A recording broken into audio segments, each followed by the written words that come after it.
ये शरीर छोड़कर जाता है तो परमात्मा के दरबार में जब इससे अकाउंट लिया जाता है तो ये क्या कहता है, भगवान मेरे को पता नहीं लगा, मुझे ज्ञान नहीं हुआ कि मुझे क्या करना चाहिए था, भक्ति करनी चाहिए थी या नहीं थी। तो परमात्मा उलाहने में नहीं रहते, परमात्मा ये भी कसर नहीं छोड़ते। प्रत्येक गांव में, प्रत्येक नगर में, पूरी पृथ्वी पर कोई भी प्राणी ऐसा नहीं जो इस बात से अपरिचित हो भगवान की भक्ति करनी चाहिए, परमात्मा ने याद करो। यानी किसी ना किसी के मुख से उसने अवश्य कहा है भगवान की भक्ति करनी चाहिए, परमात्मा ने याद करवाई। कोई गलती करता है, पाप कर रहा है, भाई भगवान से डर, मालिक ने याद करे। यानी इस तरह की प्रेरणा प्रत्येक प्राणी तक मालिक ने पहुंचा रखी होती है। फिर दूसरा ये होता है, जैसे आप जी गए हुए हो, आप प्रत्येक भाई को, बहन को, मित्र को, सहेली को, कोई रिलेटिव है, संबंधी, उनसे अवश्य ये चर्चा करते हो कि भगवान की भक्ति करो और भक्ति का मार्ग ये है, वो भक्ति का साधना ठीक नहीं है। तो भले ही वो नहीं मान रहे हैं तो उनका दुर्भाग्य है। जब वो सच्चे दरबार में जाकर खड़े होंगे उनका कोई पुण्य उनके साथ होगा नहीं, क्योंकि भक्ति शास्त्र विरुद्ध है। गीता जी अध्याय नंबर 16 के श्लोक नंबर 23 में कहा कि अर्जुन, शास्त्र विधि को त्याग कर जो मनमाना आचरण करते हैं, मनमाने आचरण का अर्थ है जो अपनी मर्जी से लोक वेद के आधार पर, सुनी सुनाई कथाओं के आधार पर, ज्ञान के आधार से पूजाएं करते हैं, वो मनमाना आचरण कहलाता है, जो वेदों और गीता में वर्णित नहीं है। जो शास्त्र विधि को त्याग कर मनमाना आचरण करते हैं उनकी ना तो कोई सिद्धि होती है, ना उनकी गति होती है, ना कोई सुख होता है, यूजलेस। तो जो साधना आप कर रहे थे वो तो उनके पास साथ भक्ति धन हुआ नहीं और पापों की गठड़ी बंध गई पूरी।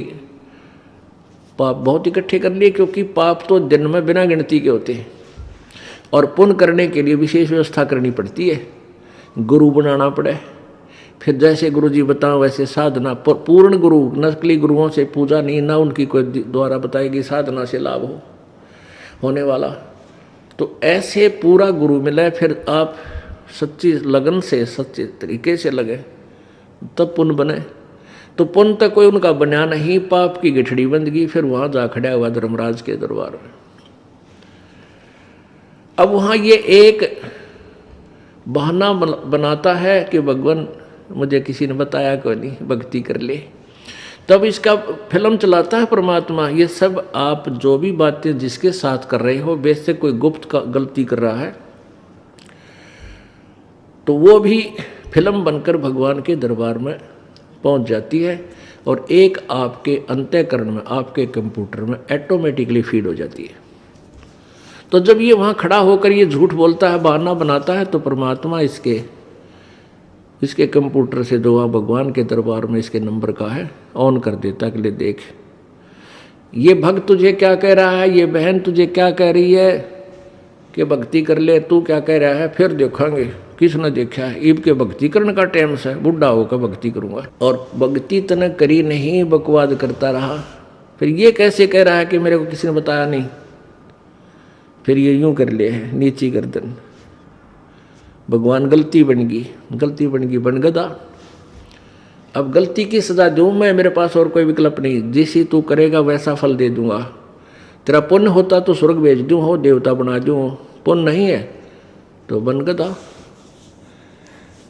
फिर ये कहता माफ़ करो भगवान, माफ़ करो परमात्मा। फिर धर्मराज कहता जब तुझे मनुष्य शरीर कभी प्राप्त हो तब तू भक्ति करना भाई, अब कुछ नहीं बना, जाइए। तो जब ये माँ के गर्भ में वहाँ से जब ये मानव शरीर प्राप्त करके चलता है,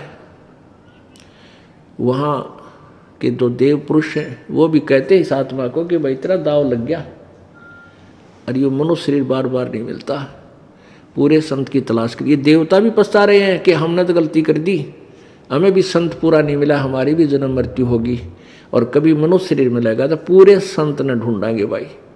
इन अधूरे संतों के आधार पर हमने भक्ति कर ली, हम पार नहीं हो पाए, हम फिर जन्म मृत्यु में।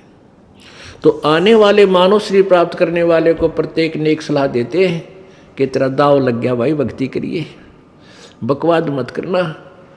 तो वहाँ तो ये बिल्कुल पक्का होका हुआ है, माँ के गर्भ तक इसको याद रहता है। बाहर आते ही फिर ये 3 गुणों के प्रभाव से ये फूल जाता है।